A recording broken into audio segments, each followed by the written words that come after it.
Alors, je suis pas du tout fan de Britney, mais comme tout le monde, je connais pas mal de ses titres. Et dernièrement, je me passionne pour les autobiographies. Et donc, quand son autobiographie est sortie, je l'ai tout de suite lue. Ce qui m'a tout de suite frappé dans ce livre, en fait, c'est le côté très enfantin de Britney.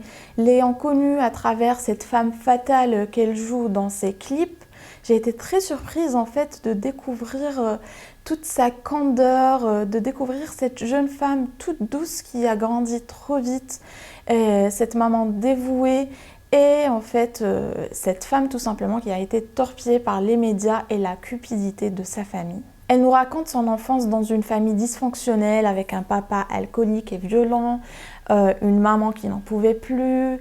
Elle nous raconte aussi qu'elle a été témoin de pas mal d'accidents assez traumatisants pendant son jeune âge et par la suite on découvre en fait toute sa passion pour le chant et la danse, comment elle a intégré le Mickey Club quand elle était jeune, qu'elle a travaillé avec Justin Timberlake, Christina Aguilera ou encore Ryan Gosling. Et en fait la suite s'est passée quand même assez vite, donc on arrive vite à son premier album. Elle nous raconte comment elle a pu intégrer ses idées par exemple au clip, son premier clip qui est je pense Hit Me One More Time, mais que c'était son idée à elle de rajouter tout l'esprit du lycée, de la cloche qui sonne, etc. Ça c'était ses idées à elle. Et une grosse partie du livre, et je dirais même quelque chose qui l'a énormément impacté également, c'est sa relation amoureuse avec Justin Timberlake. Donc elle nous raconte comment elle était éperdument amoureuse de lui et comment lui, même s'il était amoureux d'elle, la trompait à gauche et à droite et tout le temps.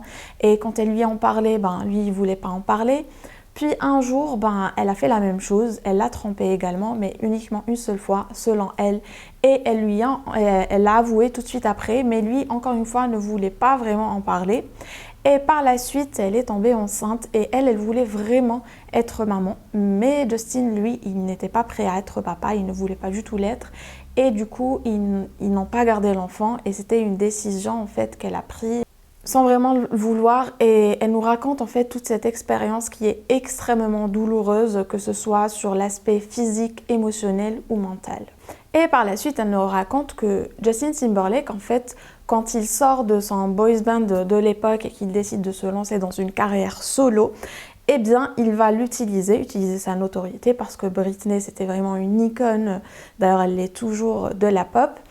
Et du coup, il a utilisé le fait qu'elle l'ait trompé pour la promotion de son album de musique, notamment pour le single Cry Me a River, où il a clairement et ouvertement dit que c'était à cause de Britney qui l'a trompé et qui lui a brisé le cœur. Et bien entendu, même si lui, il l'a trompé toutes les semaines, personne n'a questionné ses aventures à lui pendant qu'ils étaient encore ensemble, mais bien sûr, tout le monde l'a descendue, elle, parce qu'elle a eu une seule aventure, parce que voilà, elle c'est la femme et les femmes n'ont pas le droit de faire ça, bien sûr.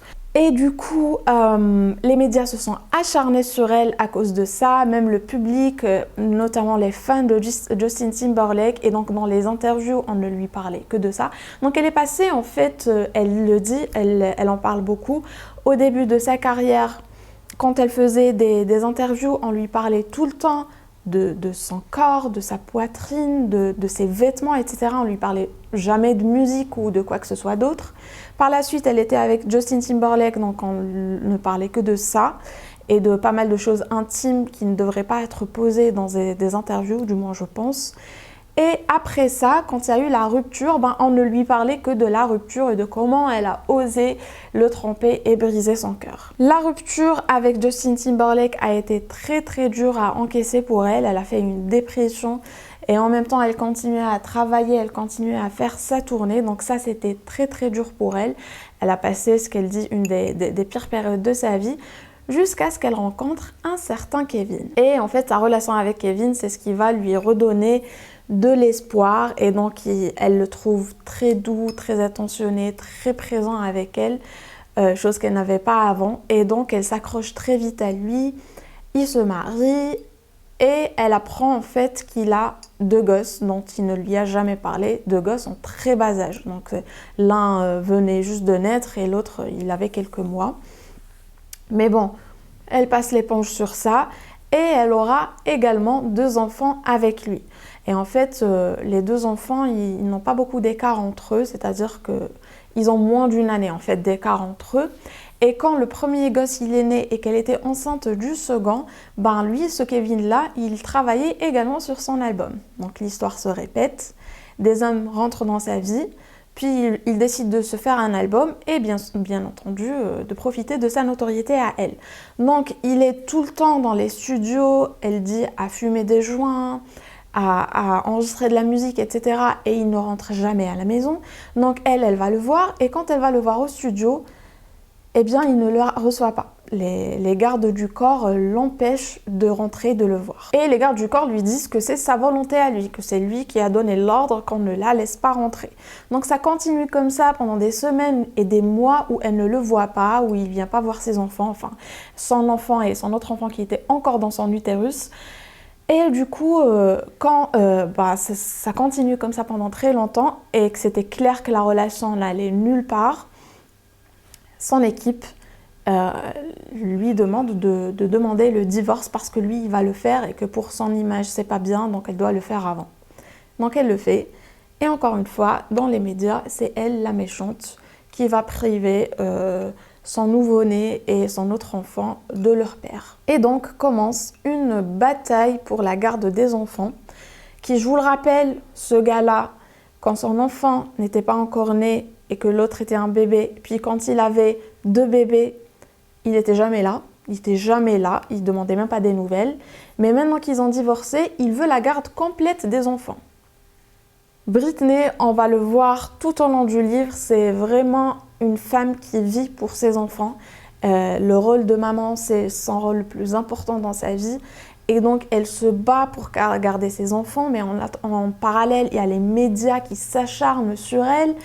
Et imaginez un instant que vous ne puissiez jamais sortir de chez vous, même pas pour aller acheter une bouteille d'eau, sans qu'il y ait une centaine de paparazzis qui vous suivent. Et non seulement ils la suivent, ils la harcèlent, mais ils lui répètent tout le temps plein de choses. Par exemple, sur le fait que les médias disent que c'est une mauvaise maman. Donc, ils lui disent tout le temps qu'elle est une mauvaise maman. Qu'est-ce qu'elle a à dire par rapport à ça?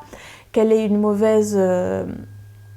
En fait, qu'elle a toujours le rôle de la méchante dans les relations, donc on la harcèle tout le temps. Et en parallèle, il y a la pression par rapport à ses albums, par rapport à sa musique, le divorce, son ex qui demande qu'elle paye pas mal de choses, le fait qu'il veuille prendre ses enfants. Et donc, c'est là qu'elle commence à péter les plombs, ce qui est tout à fait compréhensible en fait. Et les médias, on en fait tout un tas en disant qu'elle avait des maladies mentales, qu'elle se droguait, etc. Selon elle, dans le livre, elle atteste ne s'être jamais droguée. Elle dit qu'elle ne prenait jamais de drogue. Elle a pris quelques tranquillisants, je pense, mais c'est tout. Elle dit qu'elle ne s'est jamais droguée, mais que dans les médias, on disait qu'elle était droguée. Regardez qu'est-ce qu'elle fait, regardez qu'est-ce qu'elle fait. Et puis arrive le fameux truc où elle se rase les cheveux.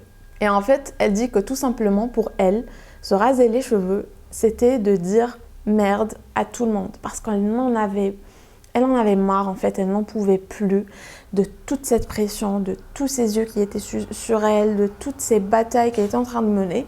Et à un certain moment, elle s'est dit mais merde, voilà, je veux que ça s'arrête, je veux dire merde à tout le monde. Et c'était aussi parce que ses cheveux étaient une très très importante partie de son image, on ne cessait de le lui répéter. Et donc pour elle, c'était une manière aussi de dire « je ne vous appartiens pas, mon corps m'appartient et je fais ce que je veux ». Mais ça n'a pas eu l'effet escompté, bien au contraire, c'est là qu'on s'est encore appuyé encore plus sur le fait qu'elle a perdu la tête et qu'elle n'est pas du tout en fait apte à avoir des enfants, tout simplement. En fait, on disait tout le temps que c'était une mauvaise maman. Alors imaginez pour une maman qui est très sensible, qui se dévoue vraiment pour ses enfants, qu'on lui dise sans cesse que c'est une mauvaise maman, moi j'imagine que ça doit faire quelque chose au nerf. Et c'est là que vient son papa. En fait, c'est là que son papa profite pour demander la tutelle en disant que voilà, Britney, elle a perdu la tête, qu'elle n'était plus capable de faire quoi que ce soit. C'est-à-dire qu'elle ne pouvait plus prendre des décisions par rapport à sa carrière, par rapport à son argent, qu'elle ne pouvait plus gérer son argent.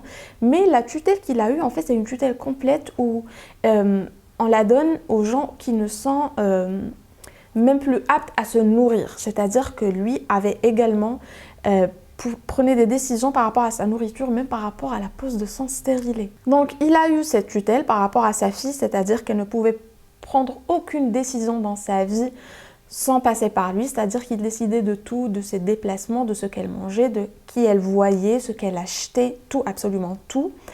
Et donc au début elle a essayé de se révolter, mais déjà dès le départ on l'a mise en cure de désintoxication alors qu'elle ne se droguait pas. Mais bon, passant, c'est ce qu'elle dit, donc on n'a pas de preuves, donc on ne sait pas trop qui croire.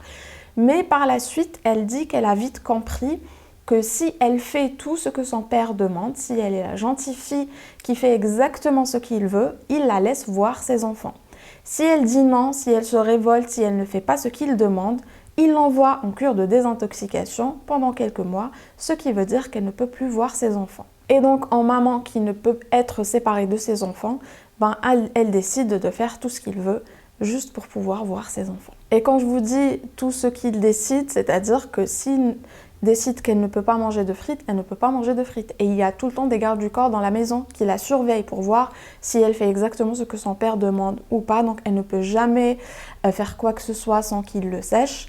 Il lui a enlevé son téléphone, elle n'avait pas de téléphone. S'il y avait des personnes qui venaient la voir, il devait faire un test sanguin et on leur racontait plein de choses et plein de détails intimes sur elle, ce qui avait tendance également à éloigner pas mal de gens d'elle. Donc elle a perdu beaucoup de ses amis à cette période-là. Et ce qui est tout à fait risible, c'est que à chaque fois qu'elle fait quelque chose qu'il ne fallait pas ou qui ne correspond pas à ce qu'il voulait, il l'envoie en cure de désintoxication, sachant que sa vie, elle est tellement contrôlée. À quel moment est-ce qu'elle a pu se procurer de la drogue? À quel moment elle a pu se procurer de la drogue, sachant qu'elle ne peut même pas se procurer des frites si elle en a envie? Donc à quel moment on croit ce papa qui dit que sa fille est droguée et qu'elle doit aller en cure de désintox parce qu'elle est en train de se droguer encore une fois? Moi, j'ai juste envie de dire qu'à un certain moment, si tu l'envoies plusieurs fois en cure de désintoxication parce qu'elle se drogue sous ta tutelle, ça veut dire que tu n'es pas vraiment apte à la surveiller, étant donné que elle arrive à se droguer sous ta tutelle. Donc normalement, déjà, rien qu'avec ça, on aurait dû lui envoyer la tutelle. Mais on ne l'a pas fait. Elle a demandé à ce qu'on lui enlève cette tutelle, je pense 2 fois. Les 2 fois, ça a été refusé. Une fois, elle les a suppliés. Elle leur a dit, donnez la tutelle à n'importe qui, c'est pas moi qui choisis. Choisissez absolument n'importe qui sur cette terre, juste pas mon père. Et ils ont refusé et il a gardé la tutelle. Et ce qui est d'autant plus saugrenu, c'est que son père, en fait, il est alcoolique. Il a toujours été alcoolique, il a quelques maladies mentales. Donc lui, à la base, il n'est pas apte à avoir la tutelle de sa fille. Mais en même temps, il l'a parce que sa fille, elle est incapable même de se nourrir elle-même. Mais on la voit sortir des albums, tourner des clips, faire des tournées. Pour ça, ouais, elle est capable. Elle est capable de faire tout ça, mais elle n'est même pas capable de se nourrir. Donc je ne vois pas où était la logique de tout ça, mais on apprend aussi que c'était tout un système corrompu. C'est-à-dire, elle parle d'une, je ne sais pas si c'est une organisation ou des personnes, ou j'ai pas trop compris, il faut que je fasse des recherches sur ça. Mais apparemment, il y avait des personnes qui avaient un pourcentage de ces gains, et ces personnes, c'est eux qui faisaient que son père avait la tutelle. Et donc cette tutelle, je ne sais pas combien de fois j'ai dit ce mot pendant cette vidéo, elle a duré 13 ans, pendant lesquels son père décidait des moindres détails de sa vie. En fait, elle était la prisonnière de son père. Non seulement elle ne pouvait ni aller où elle voulait, elle ne pouvait pas conduire, elle ne pouvait pas manger ce qu'elle voulait, mais elle ne pouvait pas non plus décider de ce qu'elle chantait. C'est-à-dire, il y a un certain moment où elle faisait des scènes, des soirées, tous les soirs à Las Vegas pendant je ne sais pas combien de mois, et à un certain moment elle n'en pouvait plus des titres qu'elle répétait tous les soirs, et du coup elle les suppliait de changer au moins 1 ou 2 titres pour que ça l'inspire un petit peu, mais son père disait non, et donc toute l'équipe disait non, et elle était obligée de continuer à chanter exactement les mêmes chansons tous les soirs pendant des mois. Par exemple, une fois où elle était vraiment fatiguée, elle avait juste hâte que les vacances arrivent parce qu'elle avait des vacances chaque année. Et son père a décidé que non, que cette année, elle n'aura pas de vacances. Et elle n'a pas eu de vacances. Et par-dessus le marché, son père, il était très abusif. Ce qu'il lui disait, c'est hallucinant. Vraiment, ça m'attriste qu'un père puisse avoir ce genre de propos envers sa fille. Il lui disait qu'elle était moche, qu'elle était grosse, qu'elle ne valait rien du tout. Il lui disait vraiment, vraiment des horreurs. Et je trouve vraiment ça terrible qu'un papa puisse avoir de tels propos envers sa fille. Genre, même si ce qu'il lui a fait, c'était horrible, mais le fait qu'il puisse lui dire ça en face, franchement, c'est horrible. Et aussi, elle a une mère, un frère et une sœur. En fait, son frère, elle en parle dans leur enfance, mais après, elle ne le mentionne plus. Donc, je ne sais pas trop qu'est-ce qui s'est passé avec son frère. Elle ne le mentionne plus à l'âge adulte. Elle mentionne sa sœur. Elles ont une relation un petit peu compliquée, mais en tous les cas, ni la maman ni la sœur ne la soutiennent dans tout ça. Bien au contraire, elles ont énormément profité de tout ça. En fait, sa maman a écrit un livre. Elle faisait des interviews tout le temps, sa sœur aussi faisait beaucoup d'interviews et notamment pas mal de ses proches, elle ne les a pas nommés. Mais beaucoup de personnes ont profité en fait de cette période où tous les médias s'acharnaient sur Britney pour sortir et dire « Oh là là, on ne sait pas qu'est-ce qui est arrivé à notre petite Britney », alors qu'ils savaient très bien qu'est-ce qui se passait et eux ne faisaient rien pour la soutenir. Et une des dernières cures de désintoxication qu'elle a faites pendant sa tutelle, rappelons-nous, elle a pu par miracle se procurer des drogues. En fait, la cause, c'était qu'elle prenait des compléments alimentaires. Elle est allée en cure de désintoxication parce qu'elle prenait des compléments alimentaires. Ouais, vous avez bien entendu. Et en fait, la vraie raison pour laquelle elle est allée en cure de désintoxication, comme je vous ai dit, c'est une punition pour ne pas voir ses enfants, c'est parce qu'ils étaient en train d'apprendre une nouvelle chorégraphie. N'importe quoi, pourquoi je l'ai dit comme ça? Ils étaient en train d'apprendre une nouvelle chorégraphie. Et il y a un mouvement qu'elle ne pouvait pas faire. En fait, elle a eu plusieurs blessures au genou, elle ne pouvait pas le faire. Donc, elle lui a dit non, ça, je ne peux pas le faire. Et elle n'a pas le droit de dire non. Rappelons-nous de cette règle que son père a imposée. Et donc, elle est allée en cure de désintox sous le prétexte qu'elle prenait des compléments alimentaires qui sont une drogue. Ouais, voilà.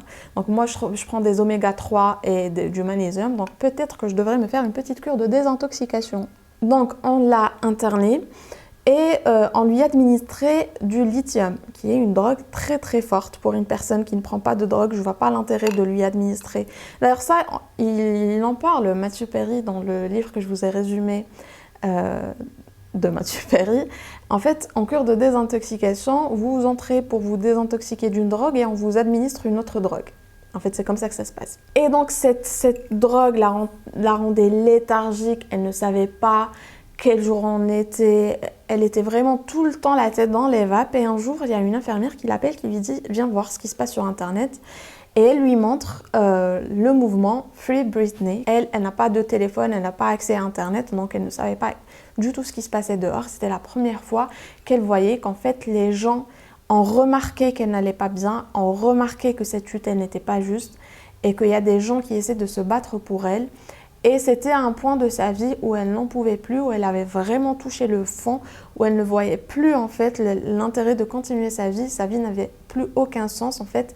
Elle vivait juste pour ses enfants et quand elle a vu ça, c'était vraiment le coup de boost dont elle avait besoin pour essayer de reprendre sa vie. Donc elle fait les démarches nécessaires, je vous épargne les détails, vous les lirez si vous lisez le livre, mais elle arrive à se détacher de cette tutelle et à reprendre sa liberté. Maintenant, elle dit que tout ce qu'elle veut, en fait, depuis qu'elle a repris sa liberté, c'est de vivre tranquillement avec ses deux enfants, ses deux garçons et son mari. Donc apparemment, ils ont une très belle relation et elle veut juste vivre avec eux tranquillement. Elle n'a pas envie de refaire de la musique tout de suite parce que voilà, toutes ces années sous l'oppression de son papa, ça a vraiment tué sa créativité et donc elle a vraiment envie de prendre du temps pour se ressourcer et revenir avec de nouvelles chansons, un nouvel album. Personnellement, je n'étais pas trop au courant pour le truc de la tutelle, etc. Comme je vous l'ai dit, je ne suis pas fan, donc je ne suivais pas forcément qu'est-ce qui arrivait dans sa vie. Et généralement, je ne suis pas qu'est-ce qui arrive, enfin ce que les médias disent des stars. Mais par contre, quand le documentaire Free Britney est sorti, je l'avais regardé, c'est là que j'ai appris qu'en fait, elle était sous la tutelle de son papa pendant 13 ans. Et je trouve ça absolument ahurissant qu'une telle chose puisse arriver de nos jours et à une personne aussi connue que Britney Spears, sachant qu'elle avait un avocat commis d'office et on lui disait non, tu peux pas changer d'avocat, t'as pas le droit, c'est l'avocat que tu auras et tu peux pas changer. Et je veux dire, mais pendant 13 ans, à aucun moment il y a eu une personne qui lui a dit Ben non, en fait, tu peux changer d'avocat. J'imagine que c'est pas une information si difficile à avoir. Quelqu'un dans son entourage, pas dans sa famille, qui tirait de l'argent de sa misère, mais je veux dire, je sais pas, son amoureux, celui avec qui elle s'est mariée, ce photographe, ou les danseurs avec qui elle était proche.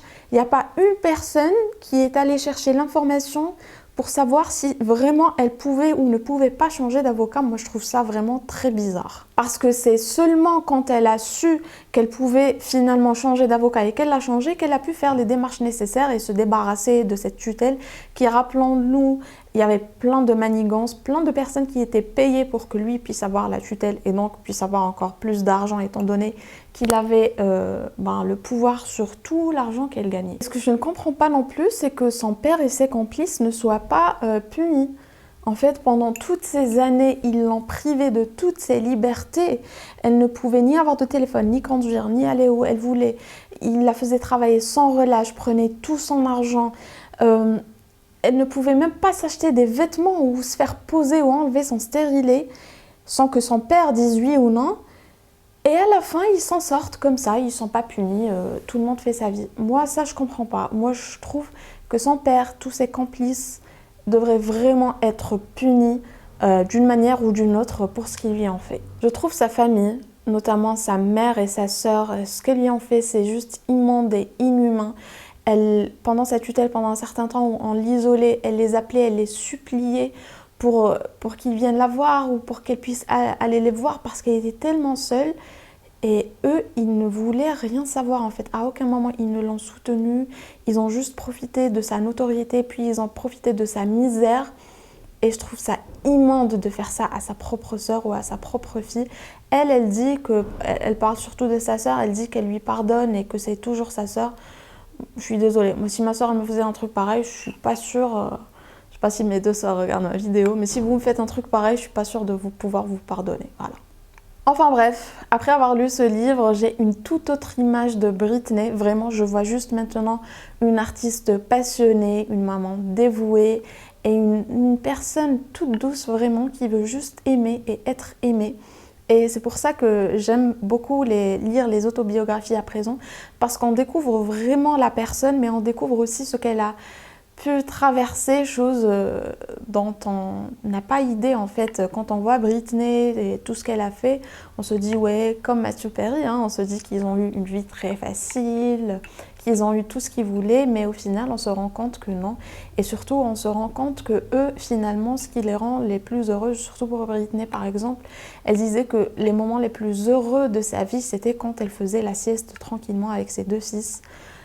Alors, quand on voit tout ce qu'elle a pu accomplir dans sa vie, de voir qu'un truc aussi commun, aussi anodin, aussi simple puisse être le moment le plus heureux de sa vie, ben ça réconforte parce qu'on se dit que finalement, nous on se dit toujours que ouais, il faut faire de grandes choses pour être heureux, mais c'est les petites choses du quotidien qui font vraiment les moments heureux de notre vie. Bref, j'arrête de parler, j'espère que ce résumé de l'autobiographie de Britney, La femme en moi, vous a plu. Si vous avez une autre autobiographie que vous voulez que je lise et que je vous résume pour que vous n'ayez pas à le faire ou pour que vous sachiez si ça en vaut la peine ou pas, n'hésitez pas à me dire ça dans les commentaires, je me ferai un plaisir de les lire. Comme je vous ai dit, cette année je me suis découverte une vraie passion pour les autobiographies, donc j'espère que cette vidéo vous a plu. Si c'est le cas, mettez un j'aime et partagez, ça m'aiderait énormément. Si vous n'êtes pas encore abonné, abonnez-vous pour ne pas manquer mes prochaines vidéos et on se retrouve la semaine prochaine pour une nouvelle vidéo.